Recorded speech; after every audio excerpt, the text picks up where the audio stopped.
Hello, everyone, and welcome back to the Got a Case of Wanderlust podcast. I'm your host, Lydia, and I'm back. So I'm hoping that this will kickstart off the new season of my podcast, which will be season 5. It's crazy. I've actually had this podcast for so long. I feel like I've quit most of my projects and activities over the years, but for some reason, I'm drawn to this show and recording what I'm passionate about. And I'm so grateful for this medium to share my voice and to hopefully uplift you, inspire you, and share ideas that are meaningful to me. So I've been re-listening to my old podcasts, and it's interesting to hear kind of like a time capsule of where I used to be at and how I used to think about travel, because it's changed a lot. I mean, so I started solo traveling when I was 19 years old, and since then I'm so grateful to have had the travel experiences that I've had so far, which has been gosh, I think 17 countries now, and most of them have been solo traveling. And that's just to say I've had my fair share of experiences since then, and I definitely have grown as a person and also as a traveler. And so this podcast is based off an article that I wrote that I posted on my blog just now on the Got a Case of Wanderlust blog. I'll link that in the show notes. And I'm just going to do an audio recording of kind of what I wrote about. So these are how my mindsets about travel have shifted since the beginning. So basically, I took what I heard myself saying in previous podcast episodes, and I've just kind of corrected some of my statements. I'm trying to reframe or set right about my past beliefs to what I believe now, because I do think that some things that I said in previous podcast episodes are not entirely correct or true to me now. So this might have to be 2 episodes broken into parts, because I wrote a pretty lengthy article and I go off on tangents, and I might have to do like mini episodes based off this article. But without further ado, let's get started. So, first of all, I've learned that solo travel doesn't have to mean you're alone the whole time. So, I can be stubbornly independent. When I first began solo traveling, I was just really determined to do things on my own. Maybe to prove that I could, I don't know, but of course, as humans, we are social, and inevitably loneliness does start to come in if you are alone for long periods of time. Unfortunately, for many introverts, that is the case. So I learned that making the effort to meet people on tours or outings is often way more fun than doing things alone. So now I really try to balance exploring on my own with exploring with others. And this balance is very subjective. You know, for extroverts, it could mean most of your time, 90% of your time is being with other people, exploring with other travelers, and 10% is doing things on your own. But for me as an introvert, I really do prioritize being alone and taking a new destination in through my own eyes and reflecting on it internally without the company of other people. But my percentage of being alone has definitely shifted since I first began. Maybe before it was 80-20, and now I try to make it 60-40, 60 being alone, 40 being with other people. But this, of course, takes time. You have to really know yourself and just experiment with the ratio that best suits you. And it's much easier than you think to meet people, and arguably because you're solo traveling. And this is because I think because you're alone, you have a lot more motivation to meet people than if you were already with someone else. It's a lot yeah, it's just a lot more motivating to go up to someone and introduce yourself, put the effort into making a new friend than if you already have a friend with you. So I think that's the beautiful thing about travel, is that you open yourself up to new connections that you wouldn't have made otherwise. So some ways that you could meet people is participating in hostel outings, joining the common area in your hostel.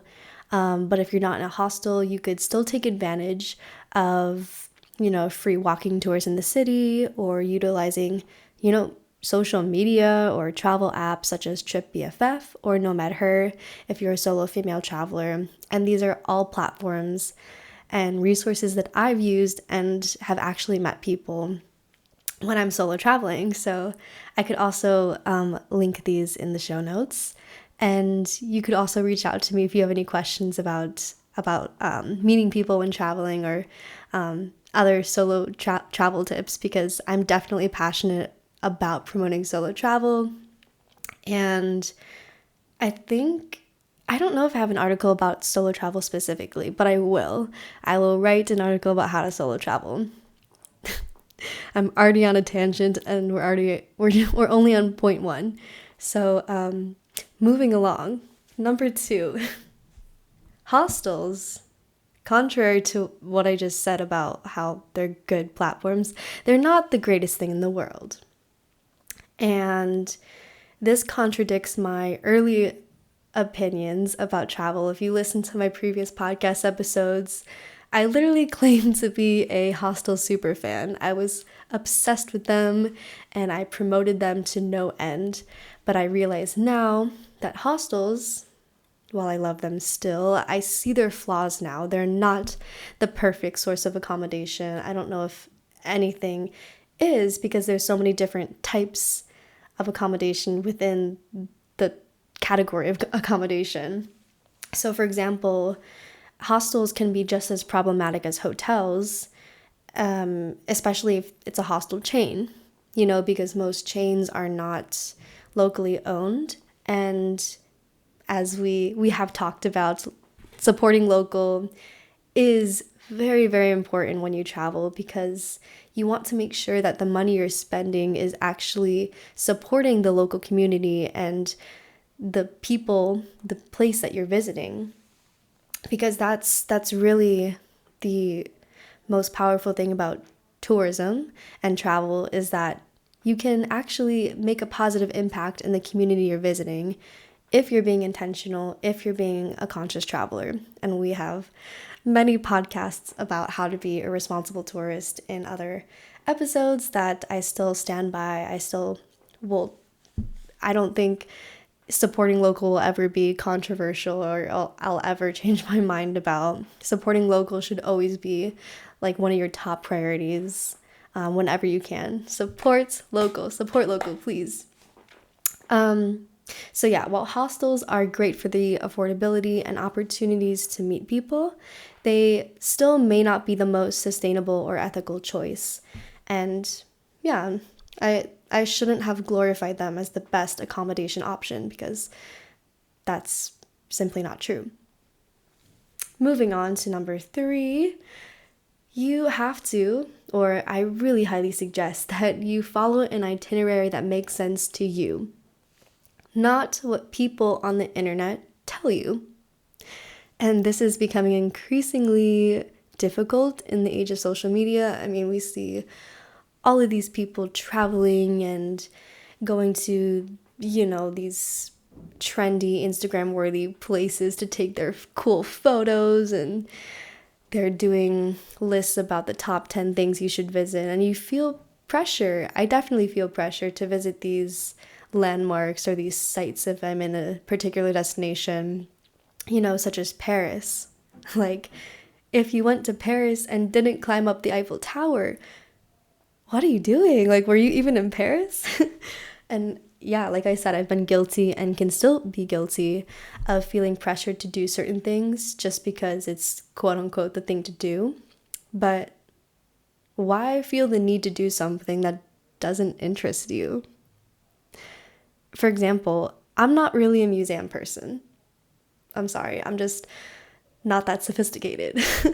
But often one of the top 5 things to do, quote unquote, in a city is a museum, like visiting the Louvre in Paris. Well, because I've gotten to know myself better when traveling, I know what I like, I know what maybe doesn't fulfill me as much as other things. I know I'd be much happier doing a bakery tour or going on a hike than visiting some world-renowned museum. And if that's you, then, maybe reconsider buying tickets to that art museum that probably isn't the best investment of your time. And you have to remember that it's your vacation. You and your preferences should dictate your travel experiences, not what others think you should do or how you think others or what others expect you to do in a place. You create your own experience. Do you, boo, If something makes you happy, do it. If something doesn't make you happy, don't do it. Okay, moving on. Differentiating yourself. Oh, this is number 4. And this is a big one. We're moving up the controversy scale. So, differentiating yourself as a traveler rather than a tourist is elitist. I said it, and I'm not the only one to say this, but in recent times, it's been somewhat of a trendy thing to refer to your vacationing style as being a traveler and not a tourist.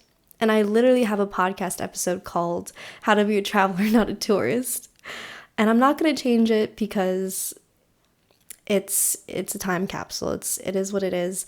But I'm correcting myself now because if you are visiting a destination, you are a tourist. There's no other way around it. We are all tourists because we are visiting somewhere temporarily. If we are moving there, okay, it's different. But if you're not signing a contract to move into an apartment, you're a tourist.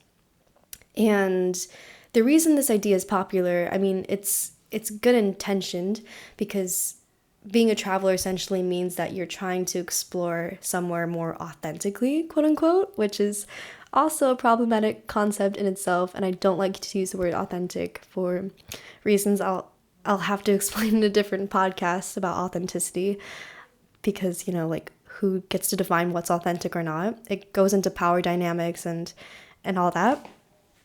And being a tourist is everything's laid out for you. You're really not exploring the culture. You're not actually learning anything or giving back, to the place you're visiting. In other words, you're not getting the enriched travel experiences that travel is so praised for. So the classification between traveling styles is really just a way for those with more travel experience to shame others with less travel experience. So consider that.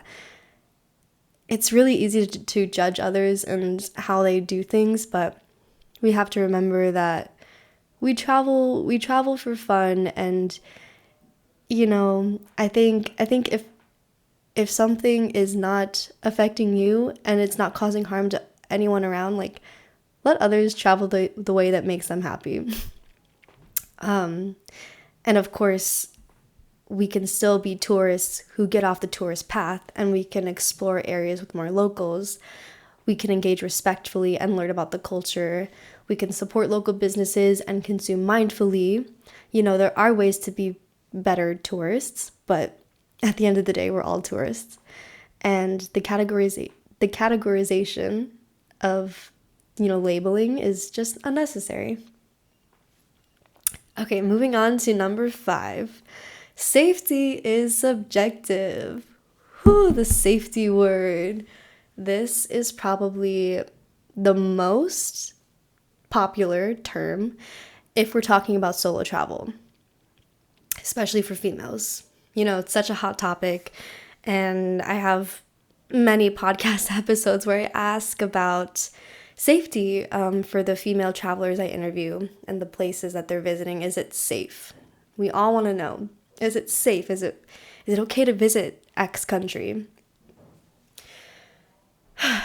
And this is such a complex topic, but basically safety is subjective, which means it varies based on the individual. And when anything can happen anywhere, anytime, how can we judge a destination's safety based on one individual's experience or one news article that we see that may or may not be biased? So, like, firstly, a person's appearance, so their gender, skin color, what language they speak, etc., that really affects how much of a target you are of ill-intentioned actions such as pickpocketing, catcalling or assault, unfortunately. So that goes to the subjective part. It really depends on the person, how much of a target you are. And secondly, many destinations/cities may be genuinely, quote, safe, but have areas that are statistically more unsafe, quote unquote. So does that mean you shouldn't travel to that destination? A really great example is Chicago, where I consider myself a local, and it's notoriously, not the best known city worldwide for safety. America in general, like Europeans, they're scared to come to the United States because of the gun crimes, and that's true, but to view the United States as a whole as an unsafe place just wouldn't be objectively true as a whole, because of course we have cities like Chicago which have higher gun crime rates and violence that happens, but even within on the micro level Chicago, we have neighborhoods where the crime is higher and we have neighborhoods where the crime is lower. Statistically speaking, of course. So while it's true that crime rates are higher, they occur in areas of a city that tourists have little reason to visit anyway. So to generalize, to label the entire city of Chicago or the entire country of the United States as dangerous just because some things happen more in certain areas and statistically there are higher rates in certain areas, we shouldn't automatically extend the dangerous aspect to like the whole place.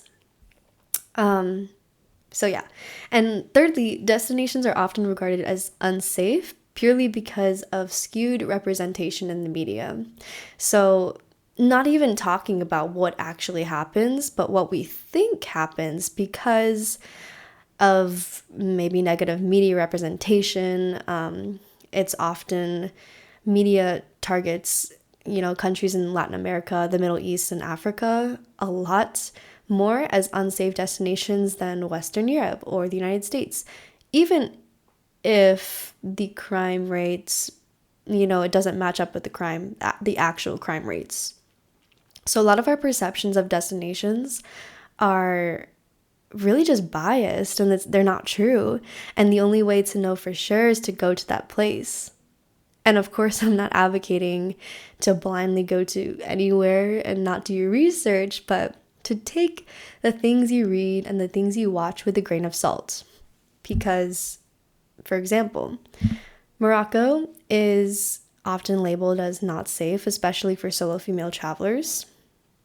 Morocco is also predominantly a Muslim country located in North Africa.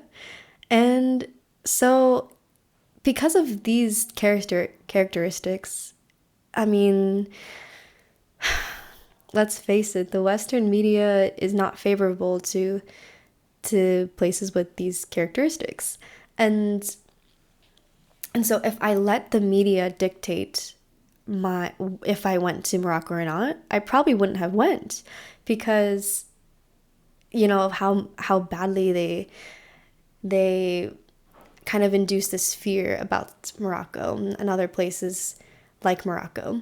So the media did not prevent me from traveling there alone, but I have to admit that I definitely was more cautious at first than I would have been in any European country. Yet, after my first day, I felt safer in Morocco than anywhere in the United States, if I'm being honest. I felt so safe in Morocco. And I know, this goes to subjectivity. This is my experience. I've talked to other women who have had incidents, but there are also incidents that happen in the United States and Europe. So again, take everyone's experience with a grain of salt, and do not base your decision to travel somewhere based off one or two things you hear, and really just have an open mind about the places you visit, because they could be really surprising in the most beautiful ways. And Morocco is that case. I love Morocco. The culture is beautiful, and the people are some of the most kind and generous people I've ever met. And so, yeah, don't judge a destination based off the stereotypes. Okay?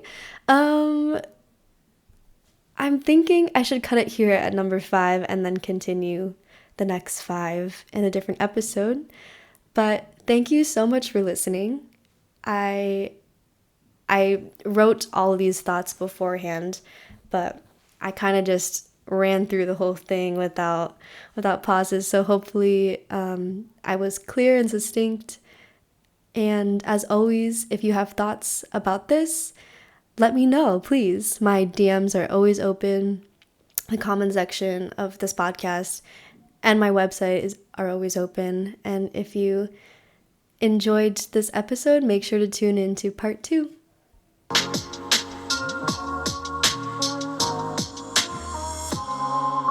Thank you so much for listening to the Got a Case of Wanderlust podcast. Again, my name is Lydia, and you can find me on social media in the About section of this podcast. Please rate and review if you found value or insight from this, and I hope to see you in the next episode.